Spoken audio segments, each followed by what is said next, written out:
6 jeunes femmes étaient agenouillées dans la poussière devant le ranch de Thaddeus Bell. Leurs visages étaient striés de larmes et de terre. Mais l'homme qu'elles imploraient de l'aide n'avait pas parlé à une autre âme depuis 3 ans. Et ce qu'elles s'apprêtaient à lui demander l'obligerait à choisir entre sa solitude soigneusement gardée et quelque chose de bien plus dangereux que l'isolement. Le soleil tapait sans pitié sur la vallée reculée où Thaddeus avait bâti sa forteresse de silence. Ses mains burinées agrippaient la rampe du porche alors qu'il contemplait la scène invraisemblable qui s'offrait à lui.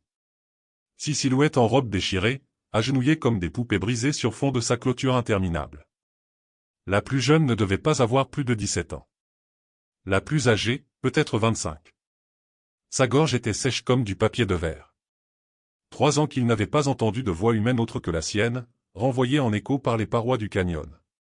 3 ans qu'il avait délibérément choisi cette existence, coupant tous les liens qui le rattachaient au monde au-delà des limites de sa propriété. La ville la plus proche était à 2 jours de cheval à travers un terrain dangereux. Personne ne venait ici par accident, et pourtant, elles étaient là. Celle aux cheveux auburn leva la tête la première. Ses yeux verts contenaient un désespoir qui le reconnaissait, bien qu'il ait passé des années à essayer d'oublier ce regard. Elle ouvrit la bouche pour parler, mais seul un croassement chuchoté en sortit. Ses lèvres étaient gercées, son visage creusé par l'épuisement. Quoi que ce soit qui les ait amenées ici, elles avaient voyagé loin et beaucoup souffert. Thaddeus sentit ces murs si soigneusement construits commencer à trembler. Chaque instinct lui hurlait de se détourner, de se retirer dans sa cabane et de prétendre que ce moment n'avait jamais eu lieu. Il avait appris à ses dépens qu'aider les autres ne menait qu'à la douleur. Que la confiance était un luxe qu'il ne pouvait plus se permettre. Que l'endroit le plus sûr était seul, toujours seul. Mais alors que la femme aux cheveux auburn luttait pour se lever, vacillant dangereusement, quelque chose s'agita dans sa poitrine. Un sentiment qu'il avait enfoui si profondément qu'il s'était presque convaincu qu'il était mort. Le sentiment que peut-être, juste peut-être, fuir n'était pas la même chose qu'être en sécurité. La femme fit un pas en avant, sa voix à peine audible à travers la distance qui les séparait. Ces mots allaient briser le silence qu'il avait construit autour de lui comme une armure. Et une fois prononcés, il n'y aurait pas de retour en arrière, car ce qu'elle s'apprêtait à lui dire révélerait que ces 3 années d'isolement n'étaient rien comparé au choix auquel il allait être confronté. La voix de la femme aux cheveux auburn se brisa en parlant, mais ces mots fendirent l'air du désert comme une lame. « S'il vous plaît, monsieur, nous n'avons nulle part où aller. Ils nous chassent. » Thaddeus serra plus fort la rampe du porche, ses jointures blanchissant sur le bois décoloré par le soleil. Chasser. Le mot déclencha des souvenirs qu'il avait passé des années à refouler, des images d'une autre femme. D'une autre supplique désespérée. D'un autre moment où il avait fait le mauvais choix. Sa mâchoire se crispa si fort qu'elle en devint douloureuse. « Vous devez partir, » cria-t-il en retour, sa voix rouillée par le manque d'usage. « Je ne peux pas vous aider. » Mais alors même que les mots quittaient sa bouche, il remarqua des détails qui lui tordirent l'estomac d'angoisse. La robe de la femme n'était pas seulement déchirée. Elle était déchiquetée à des endroits qui suggéraient la violence. Des taches sombres marquaient le tissu, certaines ressemblant étrangement à du sang séché. Les 5 autres femmes portaient des signes similaires de mauvais traitement. Quelle que soit la chose qu'elle fuyait, elle les avait déjà rattrapés une fois. La femme tituba d'un autre pas, la main pressée contre son flanc. Quand elle la retira, Thaddeus vit du sang frais s'infiltrer entre ses doigts. Il eut le souffle coupé. Elle était blessée, peut-être gravement. Elle semblait tout à moitié morte d'épuisement et de déshydratation. « Ils ont pris notre chariot il y a 3 jours, continua-t-elle, sa voix faiblissant. Tu es notre guide. Ils ont dit qu'ils nous feraient pire s'ils nous rattrapaient. Vous êtes notre dernier espoir, monsieur. La seule âme entre ici et la frontière. La frontière. Le mot frappa Thaddeus comme un coup de poing. Ce n'étaient pas seulement des voyageuses en détresse. C'étaient des fugitives.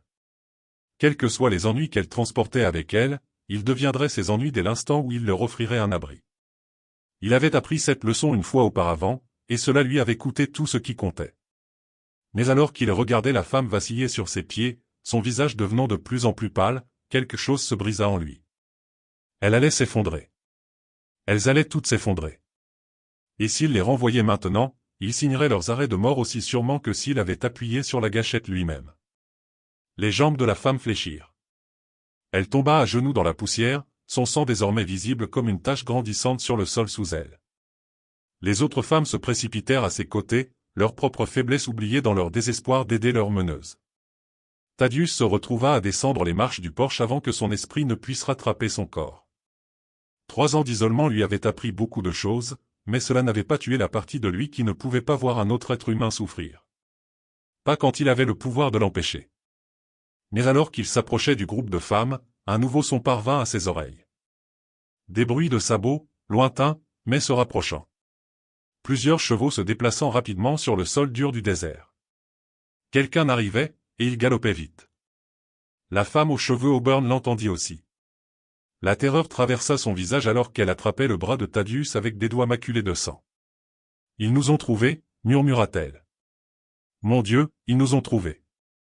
Thaddeus regarda vers l'horizon où un nuage de poussière s'élevait au loin.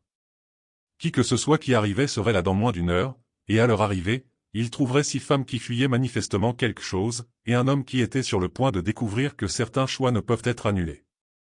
L'esprit de Thaddeus s'emballa tandis qu'il calculait les distances et les options. Les cavaliers approchant atteindraient son ranch en moins d'une heure. 6 femmes blessées ne pouvaient pas distancer des hommes à cheval, surtout pas dans leur état actuel. Mais les aider signifiait détruire le sanctuaire qu'il avait bâti en 3 ans d'isolement prudent.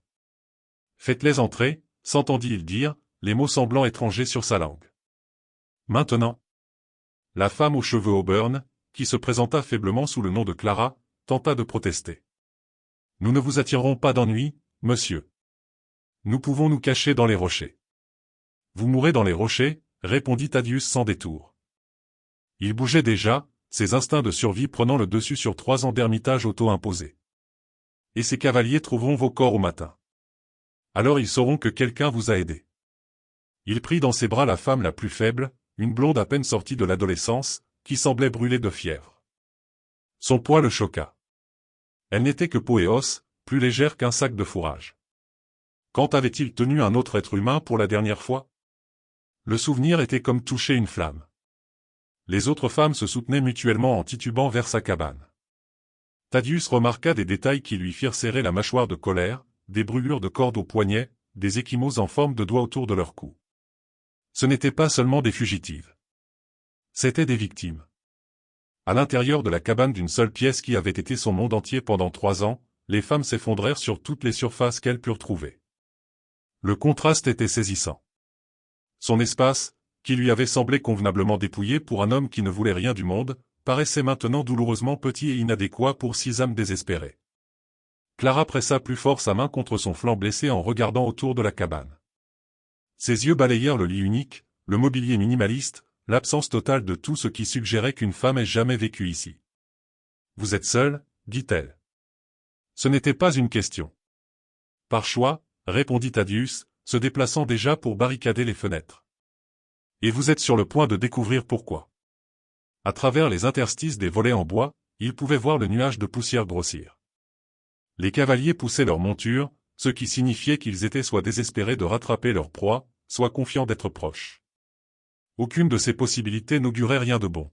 « Qui sont-ils » demanda-t-il à Clara tout en vérifiant son fusil. L'arme lui semblait étrange dans ses mains après si longtemps, mais la mémoire musculaire revenait. Le visage de Clara devint pâle. « Des esclavagistes » murmura-t-elle. « Ils nous ont achetés à un homme qui nous avait promis du travail dans les territoires, dit que nous serions enseignantes et couturières. Au lieu de cela, elle désigna sa robe déchirée, sa gorge meurtrie. » Thaddeus sentit la glace se former dans ses veines. Des esclavagistes. La pire espèce de prédateur. Le genre qui voyait les êtres humains comme du bétail à acheter et à vendre. Le genre qui tuerait quiconque se mettrait entre eux et leurs propriétés. Les bruits de sabots étaient maintenant assez proches pour qu'ils puissent distinguer les chevaux individuellement. Au moins 6 cavaliers, peut-être plus. Des hommes de métier qui ne seraient pas dissuadés par la défiance d'un seul rancher. Alors que Clara luttait pour se lever, le visage tordu par la douleur et la détermination, elle dit quelque chose qui glaça le sang de Thaddeus. « Il y a autre chose que vous devez savoir. Quelque chose qui rend la situation pire que vous ne le pensez. » Les mots suivants de Clara frappèrent Thaddeus comme un coup de poing. L'homme qui nous a vendus aux esclavagistes, c'est un marshal fédéral. Avec un badge et tout le reste. Il s'appelle Wade Garrett. Le fusil faillit glisser des mains de Thaddeus. Un marshal fédéral. Cela changeait tout. Ce n'étaient pas de simples pillards sans foi ni loi qu'ils pouvaient chasser avec une puissance de feu supérieure. Si un homme avec un badge était impliqué, cela signifiait que la corruption était profonde, jusqu'aux autorités territoriales. C'est pour ça que nous ne pouvons pas aller voir la justice, continua Clara, sa voix faiblissant alors que le sang continuait de s'infiltrer entre ses doigts. Garrett a des relations dans 3 territoires. Quiconque à qui nous nous adresserions, il en entendrait parler le premier, puis nous disparaîtrions pour de bon. À travers la fenêtre, Thaddeus pouvait maintenant distinguer les cavaliers individuels qui franchissaient la crête surplombant sa vallée. 6 hommes à cheval, se déplaçant avec l'assurance de chasseurs qui ont acculé leur proie. L'un d'eux portait quelque chose qui brillait au soleil, un badge. Thaddeus sentit le poids familier des choix impossibles s'abattre sur ses épaules. Aider ces femmes et devenir une cible lui-même. Les renvoyer et les regarder mourir. Chaque chemin menait à des conséquences qu'il n'était pas sûr de pouvoir supporter. Il y a une cave à légumes, dit-il finalement, sa voix rauque de décision. Derrière la cabane, sous un faux plancher. C'est là que je stocke les provisions pour l'hiver. Vous pouvez vous y cacher. Mais Clara secoua la tête. Ils fouilleront partout. Ces hommes, ils sont minutieux. Ils nous traquent depuis des jours et ils connaissent leur métier. La plus jeune femme, celle qui avait de la fièvre, parla soudain pour la première fois. Sa voix était à peine un murmure, mais ses mots tranchèrent la tension comme un couteau. Il a raison d'avoir peur. Nous apportons la mort partout où nous allons. Thaddeus la regarda de plus près et sentit son cœur manquer un battement. Elle ne pouvait pas avoir plus de 16 ans, avec des cheveux couleur soie de maïs et des yeux bleus qui contenaient trop de sagesse pour quelqu'un de si jeune.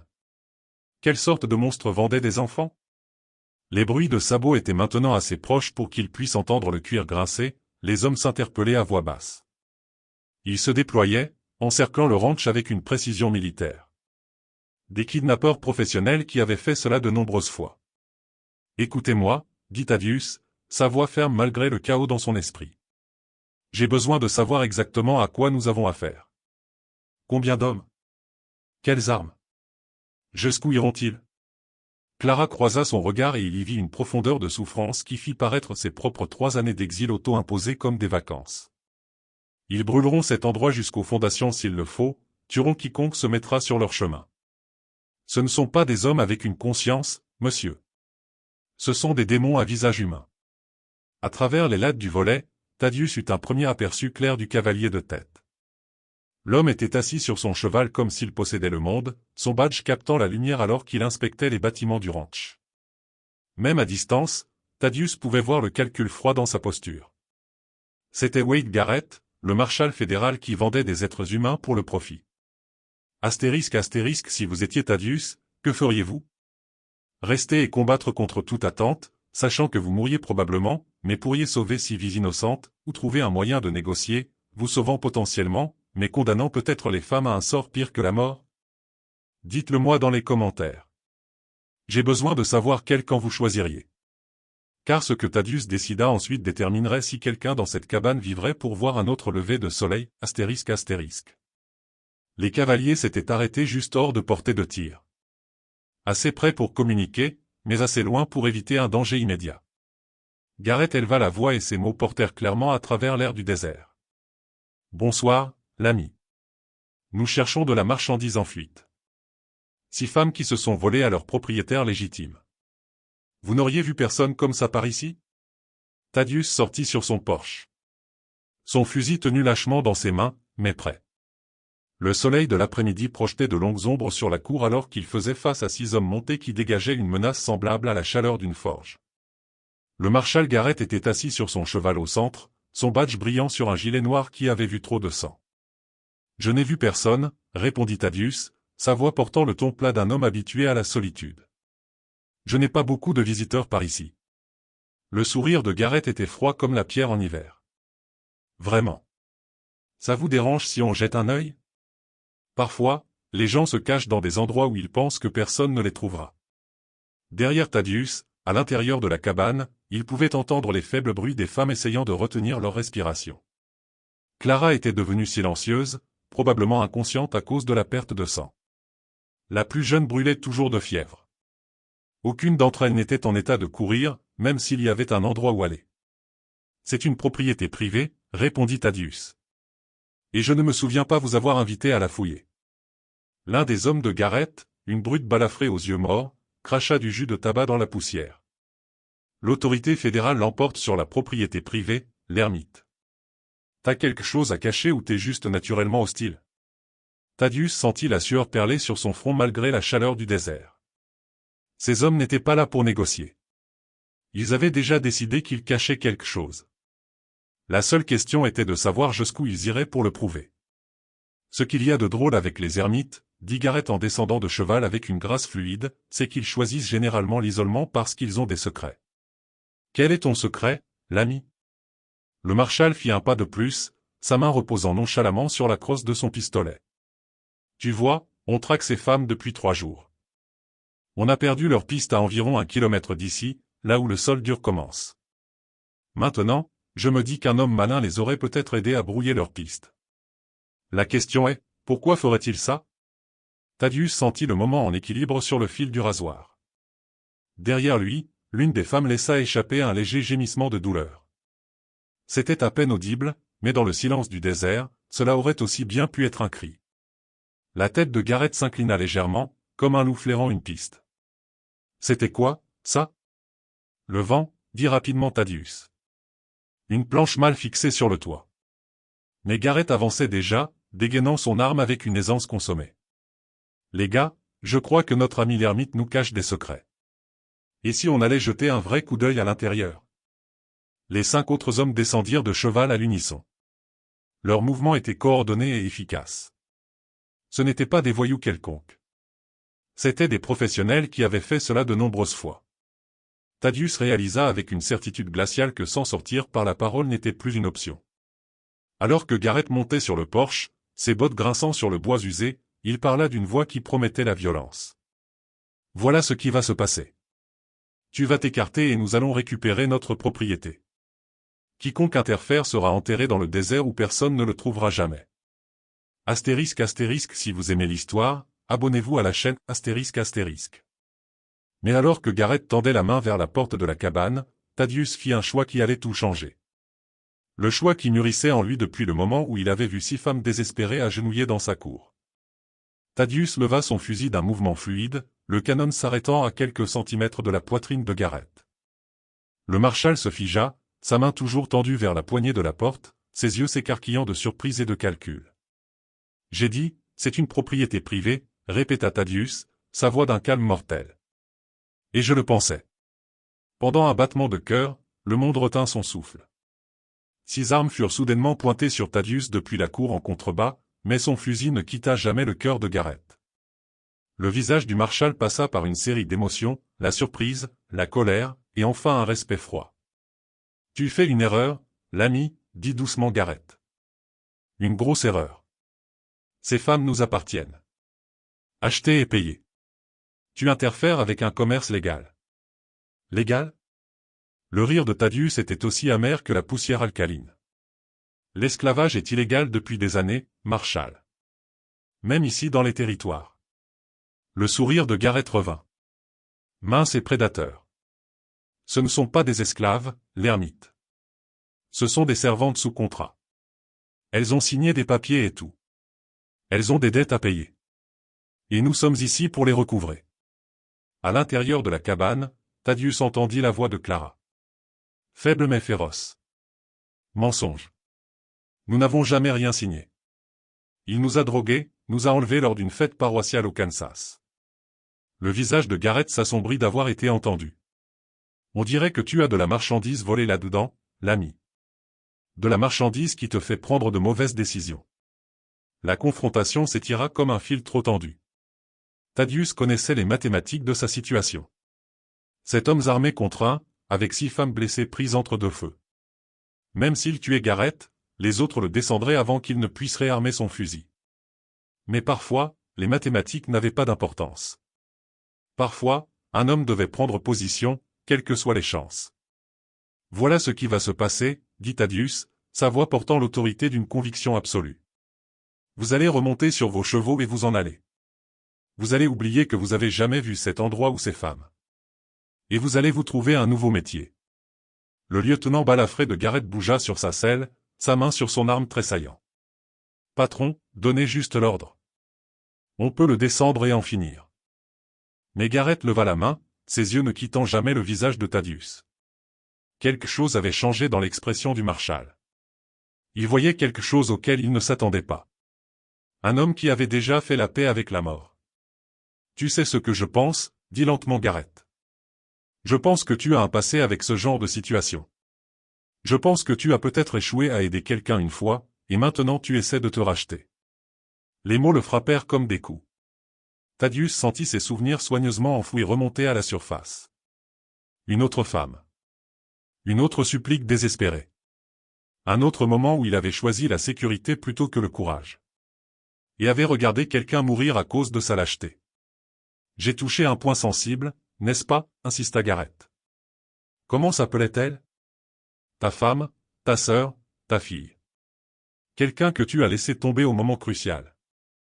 La prise de Thaddeus se resserra sur le fusil, mais sa visée ne faiblit jamais. Elle s'appelait Sarah. C'était ma femme, et je ne ferai pas deux fois la même erreur. Gareth hocha la tête comme si quelque chose d'important venait d'être confirmé. Sarah. Joli nom. Je parie qu'elle est morte en hurlant, sachant que tu étais trop lâche pour la sauver. La rage qui explosa dans la poitrine de Thaddeus faillit tout lui coûter. Pendant une fraction de seconde, son doigt se crispa sur la gâchette, prêt à mettre fin à la vie de Wade Garrett, quelles qu'en soient les conséquences. Mais dans ce moment de fureur incandescente, il entendit quelque chose qui changea tout.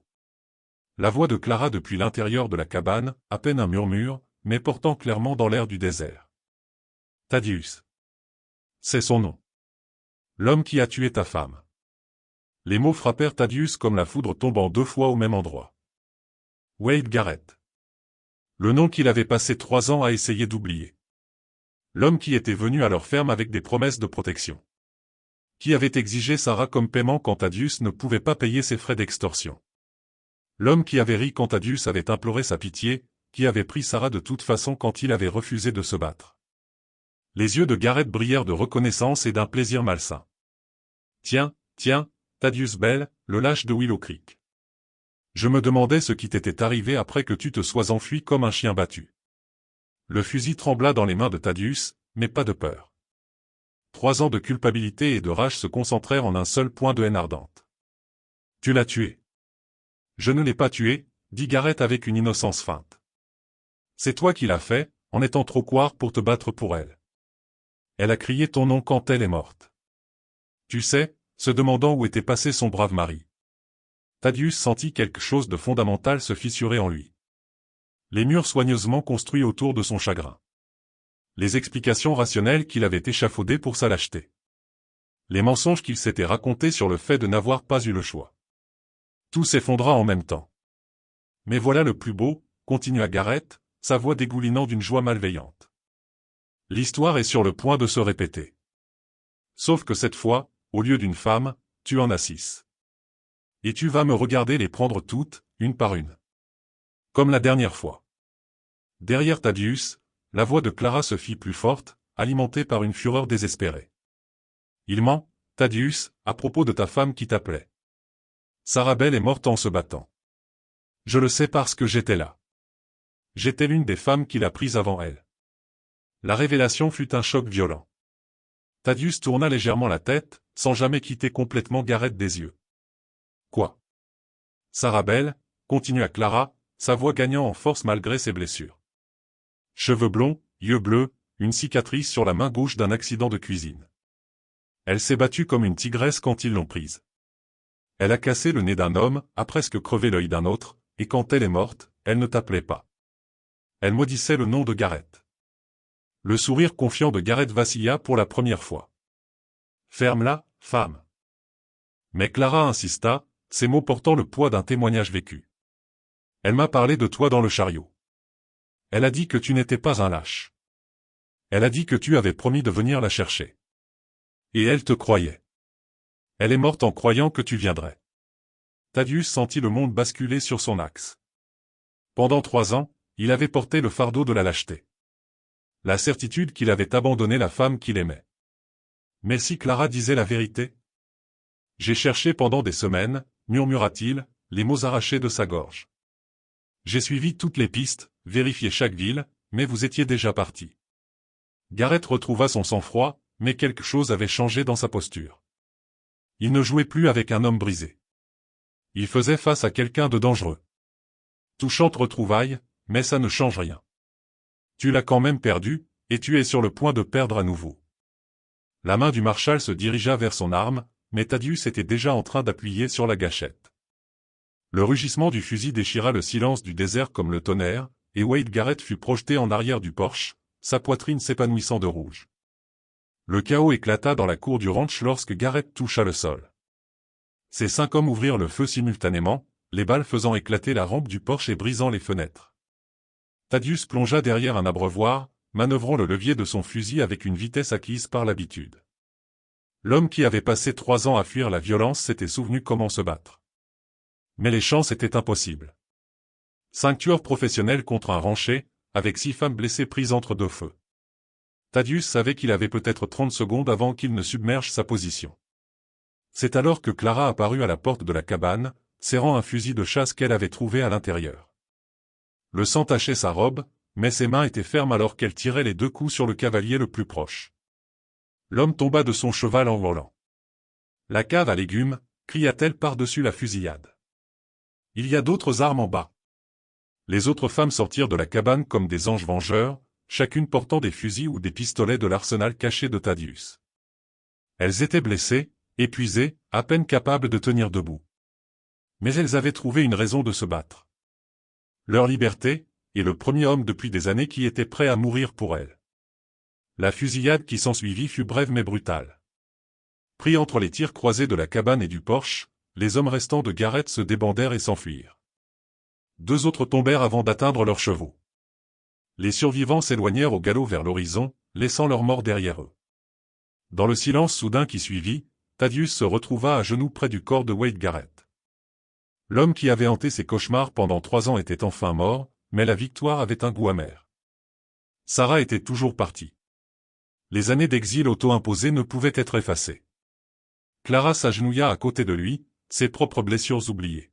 « Elle serait fière de toi, dit-elle doucement.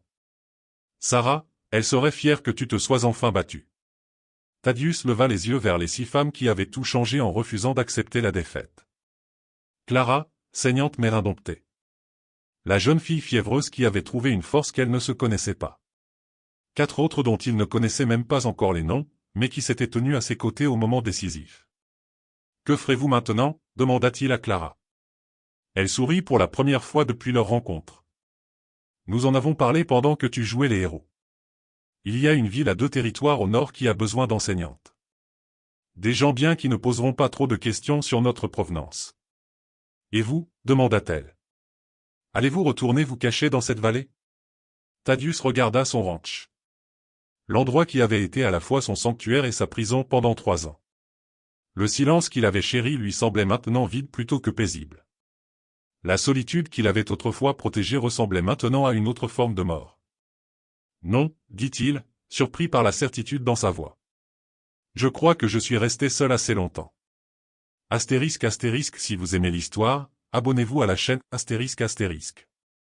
6 mois plus tard, une école d'une seule pièce dans le territoire de New Haven accueillait ses nouvelles enseignantes, 6 femmes qui avaient appris que la liberté n'avait pas de prix. Leur ami Thaddeus construisit l'école de ses propres mains, fabriquant chaque pupitre et chaque cadre de fenêtre avec le même soin qu'il avait autrefois mis à construire des murs autour de son cœur.